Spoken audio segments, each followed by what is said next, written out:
नमस्कार साथियों, मैं डॉक्टर राजेश आप सभी का एकलव्य एग्रीकल्चर एकेडमी में स्वागत करता हूं। आपको संस्था के द्वारा एग्रीकल्चर से संबंधित बहुत सारे करंट इवेंट्स पर वीडियो बनाए जा रहे हैं और वो आपको काफ़ी पसंद भी आ रहा है। आप लोग काफ़ी इसको देख भी रहे हैं और देखते भी रहिएगा, क्योंकि आने वाले समय में जिन जिन बिंदुओं पर हम लोग चर्चा कर रहे हैं यह आपके लिए वरदान साबित होगा। तो आगे इसी क्रम में आज हम लोग एक बहुत महत्वपूर्ण बिंदु पर चर्चा करने जा रहे हैं और उम्मीद करता हूं कि यहां से एक प्रश्न आपके एग्जाम में आ ही जाएगा और ये पूरा पढ़ने के, देखने के बाद, समझने के बाद आप पूरा आश्वस्त हो जाएंगे कि हाँ, यहां से एक प्रश्न मिलेगा, इसमें कोई संशय नहीं है। तो उस पर चर्चा करने से पहले आइए हम सभी लोग एकलव्य एग्रीकल्चर एकेडमी के बारे में थोड़ी सी जानकारी प्राप्त करते हैं। जैसा कि आपको भी पता है, एकलव्य एग्रीकल्चर एकेडमी के द्वारा एफओ 2023 का pre plus mains plus interview का बैच प्रारंभ हो चुका है। आप उसके लिए ऑनलाइन ऑफलाइन किसी भी मोड पे आप हमसे जुड़ना चाह रहे हैं तो आपका स्वागत है। संस्था के द्वारा जो बहुप्रतीक्षित बैच और संस्था को सबसे ज्यादा आप लोगों की जो विश्वास थी कि वहां पर हम जाएंगे, ये भी बैच प्रारंभ हो चुका है और नो डाउट आप लोगों ने, अप्रत्याशित लोगों ने, आप लोगों ने संस्था पर भरोसा किया, इसके लिए आप लोग को धन्यवाद। और आप लोग इतने सारे लोग जुड़े हैं कि हमें भी कार्य करने में सोचना पड़ा। तो आइए उससे भी आप सभी लोग जुड़िए और हमारी पूरी टीम आपके बेहतरी के लिए कार्य करेगी। हमारे बीएससी एजी बैच के, क्रैश बैच के जुड़ने के लिए आप हमारे संस्था से संपर्क करिए। इस पर हम आपको बेहतर करने का पूरा प्रयास करेंगे। हमारी पूरी टीम आपके लिए कार्य करेगी। हमारा एमएससी एजी का क्रैश बैच 13 मार्च से आपको उपलब्ध होगा। जिनको लेना है उनका भी स्वागत है। यदि हमारे संस्था में कोई आपको सिंगल सब्जेक्ट, इंडिविजुअल सब्जेक्ट चाहिए, मैथ चाहिए, रीजनिंग चाहिए, इंग्लिश चाहिए या सिर्फ एग्रीकल्चर चाहिए, का कोई भी अगर सब्जेक्ट चाहिए तो भी आपका स्वागत है। वो भी आपको संस्था के द्वारा ऑफर किया जाएगा, ऑनलाइन ऑफलाइन दोनों मोड में। ठीक है, चलिए आइए आज देखते हैं हम लोग क्या जानने वाले हैं। देखिए, आप इसको देख करके भी अपने आप को समझ पाएंगे कि आज हम लोग क्या जानने वाले हैं। अंतरराष्ट्रीय बाजरा वर्ष 2023। साथियों, आप सभी को पता है संयुक्त राष्ट्र संघ ने भारत सरकार के सुझाव पर वर्ष 2023 को अंतरराष्ट्रीय मिलेट ईयर या अंतरराष्ट्रीय बाजरा वर्ष घोषित किया है। यह हमारे राष्ट्र के लिए या हम सभी के लिए बहुत ही गौरवमयी बात है कि विश्व बिरादरी हमारी बातों को सुन रहा है और उस पर अमल भी कर रहा है। इससे ये इस बात की सिद्ध हो रही है कि दुनिया आपको देख रही है और आपसे कुछ अपेक्षा रखती है। तो यूएनओ ने इसको भारत के सुझाव पर स्वीकार किया है और वर्ष 2023 को अंतरराष्ट्रीय बाजरा वर्ष घोषित किया जा चुका है और हम वर्ष 2023 से ही हम लोग गुजर रहे हैं। तो हम लोग अब आज इनके बारे में ही जानने का प्रयास करेंगे कि दुनिया में इसको इतना इस रूप में क्यों लाया गया, भारत ने इसको कैसे समझाया दुनिया को कि इसका पूरी विश्व बिरादरी के लिए बहुत आवश्यकता है, समय की मांग है कि इसके बारे में लोग जानिए और इसको जो है अपने उपभोग में, अपने फूड मटेरियल का एक अंग बनाइए। क्योंकि हम भारतीयों का परंपराओं से ही ये हमारा एक अंग रहा है, लेकिन अब हम सिर्फ भारतीयों का नहीं, हम भारतीय पूरी दुनिया को बता रहे हैं कि आप इसको खाइए, यह आपके शरीर को स्वस्थ रखने में बहुत मदद करेगा। अब दुनिया उसको स्वीकार भी करेगी। तो आइए इसी क्रम में अब हम लोग इसको देखना चाहेंगे कि इसमें क्या बातें हैं, दुनिया के लिए कैसे क्या है, और इसको हम लोग पूरा करने का प्रयास करेंगे। तो आइए चलते हैं अब हम लोग अपने विषय पर। देखिए, यहां पर लिखा है अंतरराष्ट्रीय बाजरा वर्ष 2023, इंटरनेशनल ईयर ऑफ मिलेट्स 2023।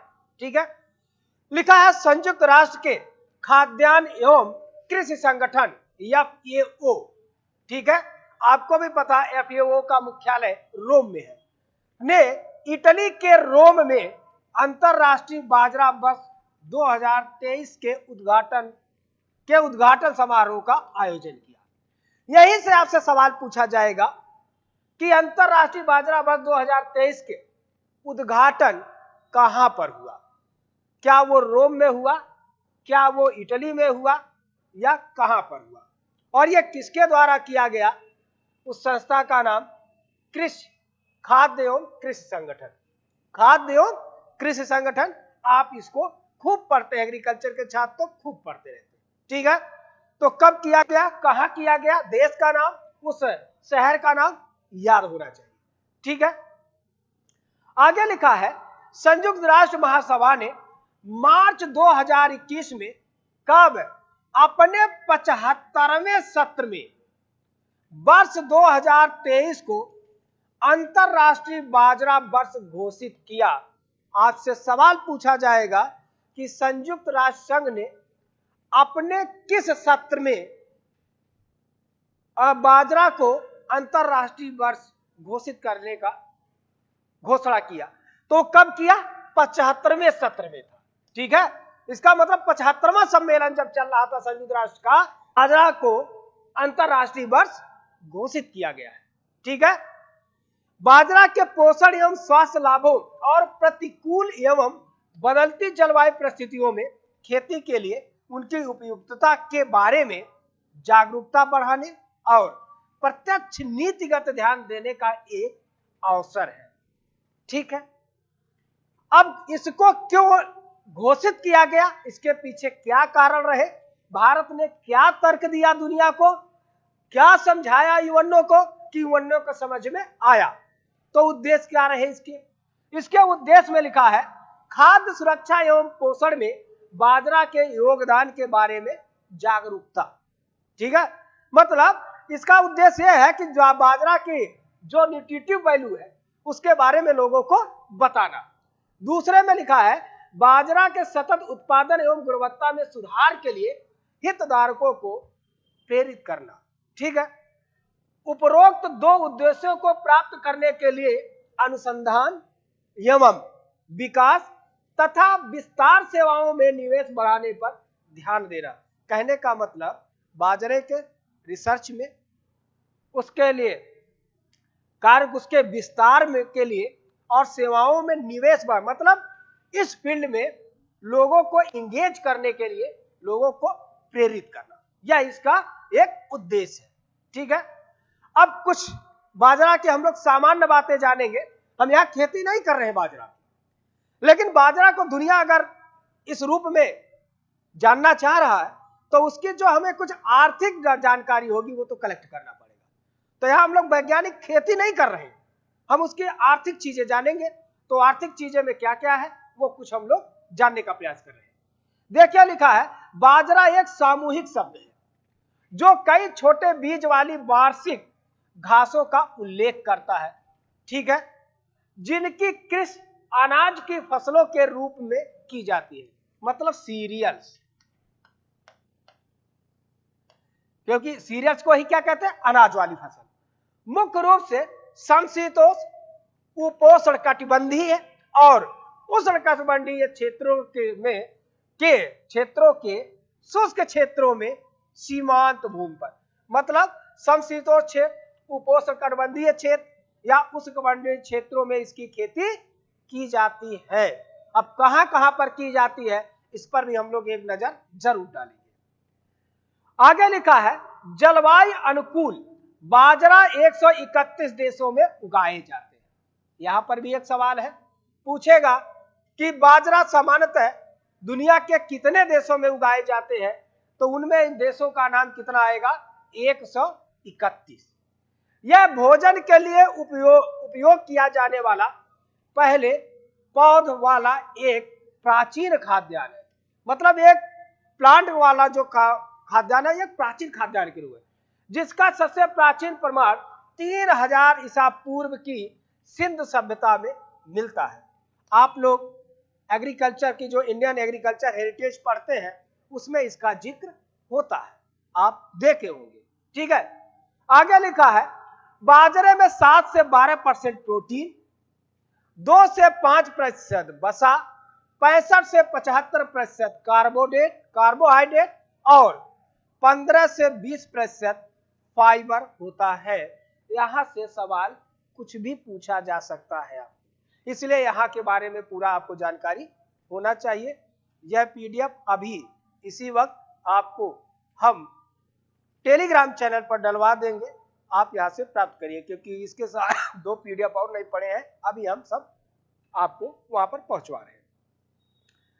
आगे लिखा है, हरित क्रांति से पहले बाजरा भारत में सबसे बड़े क्षेत्र पर उगाए जाने वाले मुख्य फसलों में एक था। मतलब जब हरित क्रांति नहीं थी तो उसके पहले जो सबसे अधिक उगाई जाने वाली फसलें थी उनमें से बाजरा एक था, उनमें से बाजरा एक था, यह कहने का मतलब था। जिसकी खेती 37 मिलियन हेक्टेयर भूमि पर की जाती थी। मतलब जब हरित क्रांति नहीं आया था भारत में, उसके पहले 37 मिलियन हेक्टेयर भूमि पर किसकी खेती होती थी? बाजरे की। अब 14 मिलियन हेक्टेयर से नीचे बाजरा को पशुओं के खिलाने के लिए सीमांत चारे या हरा चारा का, सीमांत नहीं, हरा चारे की फसल के रूप में दिया जाता, घटा दिया जाता, नहीं दिया जाता है, ठीक है, दिया गया है, ठीक है। भारत दुनिया में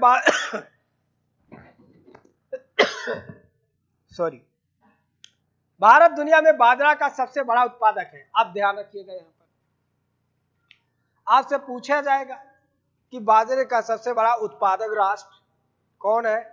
भारत है।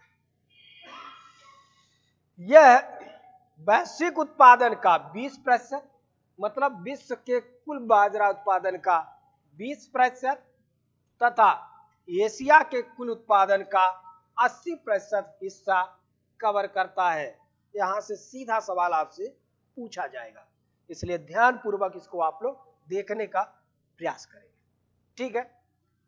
आगे लिखा है, भारत में वर्ष 21-22 के दौरान 34.32 मिलियन अमेरिकी डॉलर के बाजार उत्पादों का निर्यात करता था।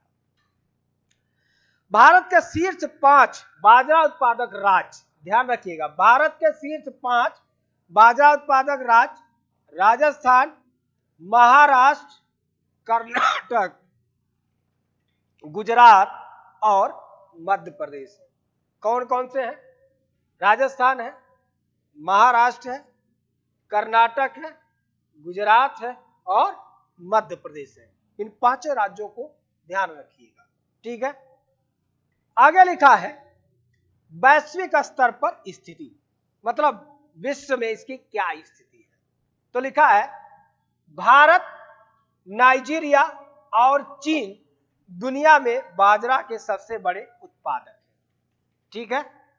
तो दुनिया में बाजरा के सबसे बड़े उत्पादक राष्ट्रों के में जब नाम पूछा जाएगा तो उनमें एक नाम आएगा भारत, दूसरा नाम आएगा नाइजीरिया और तीसरा नाम आएगा चीन, ठीक है। तो ये ध्यान रखिएगा, इनका क्रम, ये इनको भी याद रखिएगा, ये आपको यहां से सवाल पूछे जाएंगे। जिसका वैश्विक उत्पादन में 55% से अधिक हिस्सा है, मतलब भारत, नाइजीरिया और चीन मिल करके दुनिया के कुल उत्पादन का 55% भाग अकेले उत्पादित कर देते हैं। ये 3 देश। कई वर्षों तक भारत बाजरा का एक प्रमुख उत्पादक था। हालांकि हाल के वर्षों में अफ्रीका में बाजरे के उत्पादन में नाटकीय रूप से वृद्धि हुई, मतलब बहुत ज्यादा नाटकीय, मतलब कुछ आश्चर्यजनक रूप से वृद्धि हुई, ठीक है। कहां पर? अफ्रीका महाद्वीप, ठीक है।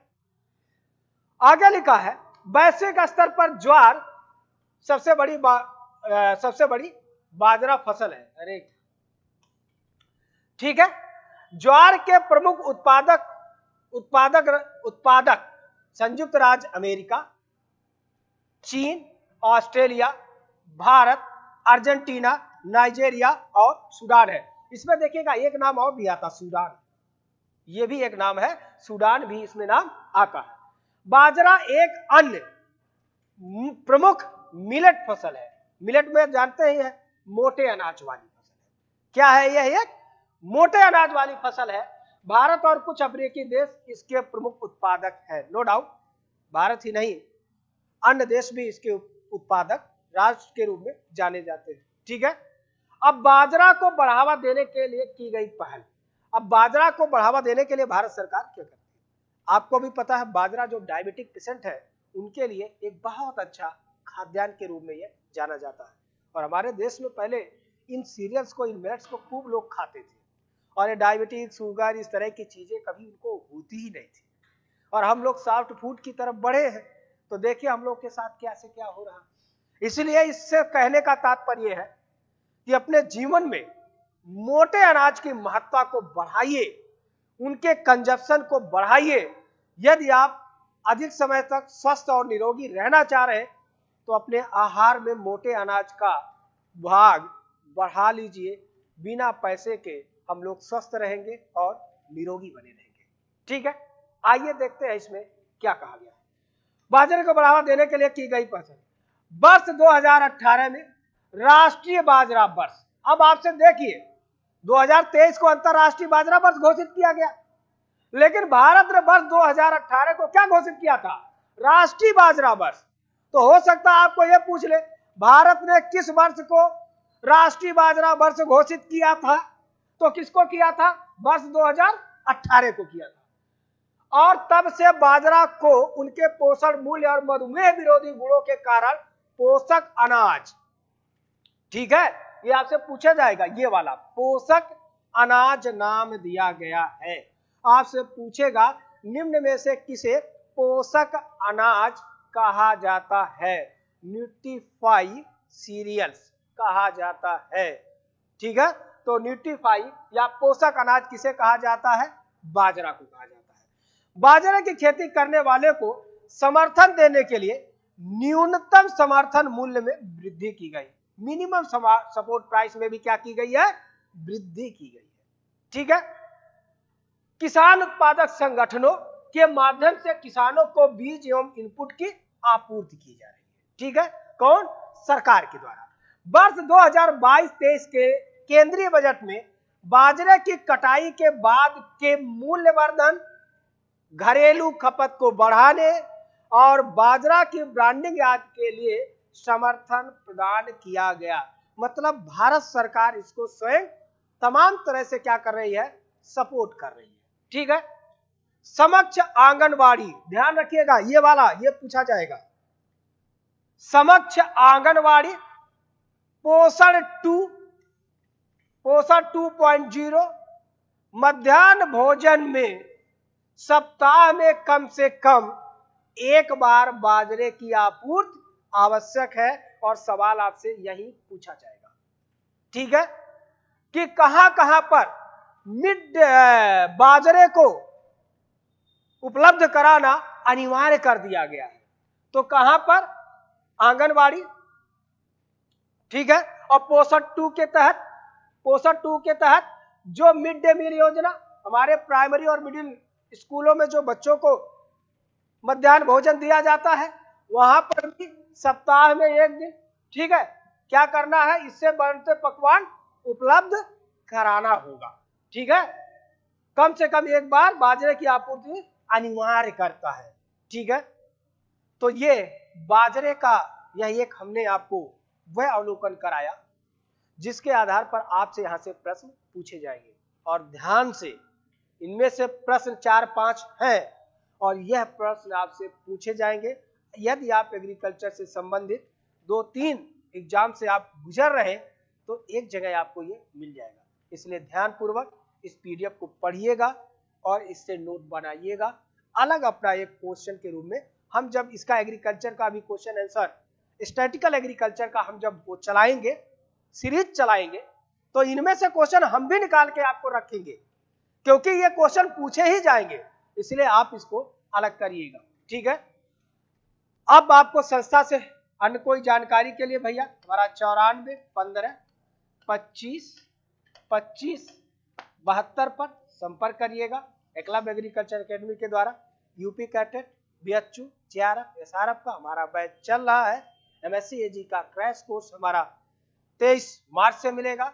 हमारा F.O. 2023 का प्री मेंस इंटरव्यू का बैच ऑनलाइन ऑफलाइन प्रारंभ हो चुका है और जो सबसे बहुप्रतीक्षित चर्चित जो बैच है, जिसको आप लोग टीए का बैच कह रहे हैं, यह टीए का बैच संस्थान में ऑनलाइन ऑफलाइन दोनों मोड में प्रारंभ हो चुका है। आप इसको जरूर परचेज करें या हमसे जुड़िए, हम आपकी बेहतरी के लिए पूरा काम करने का प्रयास करेंगे। तो आज के लिए इतना ही, तब तक के लिए जय हिंद,